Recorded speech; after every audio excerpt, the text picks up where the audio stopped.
Let's cook chop suey.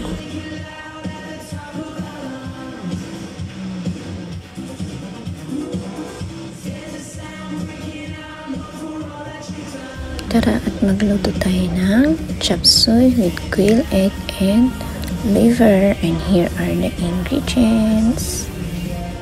Pag nagluluto ako ay pakunti-kunti lamang kung mapapansin nyo kasi mag-isa ko lang naman nga na kumakain.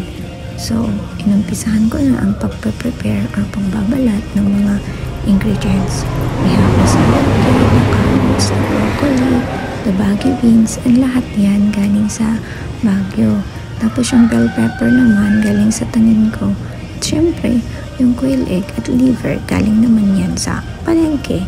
And minumument ko nga dito ang pagbabalat ng quail egg kasi ayoko na kahit konting shell ay mahalo kasi baka mamaya ay makain ko. Nagsisimulan ko namang lutuin ang aking chop suey. Una, maglalagay muna tayo ng mantika at igigisa natin ang sibuyas, bawang at carrots. So, igisa lang natin ito sa low fire para hindi masunog. Tapos, isunod na natin ang liver. So, tamang bantay lang at mekos-mekos parang magpabantay mo sa fillings niya.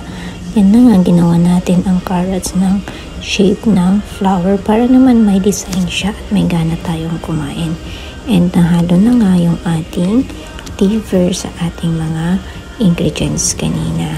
Pagkatapos ay lalagyan na natin siya ng tubig hanggang sa ito ay kumulo. While waiting for it ay prepare ko na rin yung sayote para isunod ko na siyang isahog dito sa aking niluluto. Pero naglagay muna ako ng paminta bago yung sayote para magkaroon siya ng lasa. And ito na nga yun. Tapos lagay pa ng more sayote. Naglinis po ako ng kamay ko pag kinakamay ko siya. And anyway, ako rin lang naman yung kakain dyan.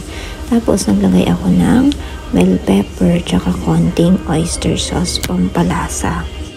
Minekos-mekos ko na nga siya para mahalo yung mga ingredients. Tsaka naglagay ako ng Baguio beans na rin. Tapos isusunod ko na rin ilalagay ang ating broccoli. Syempre yung broccoli ay favorite ng aking baby girl.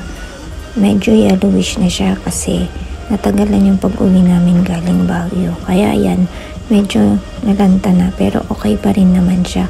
At nilagay ko na nga yung mga quail egg na binalatan ko kanina. Konting mekos ulit. Tapos, cornstarch pampalapot sa ating sabaw. At yan na nga yun. Habang siya ay kumukulo, palapot na ng palapot ang ating sabaw. Konting kulo pa nga at mamaya ay papatayin na natin yung niluluto natin kasi kanina pa nagkukrug-krug yung tiyan ko.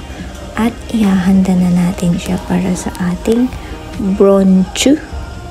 Yan, kakain na tayo. Napaka-colorful niya. Naglagay pala ako ng shrimp dun sa natira kagabi na ulam.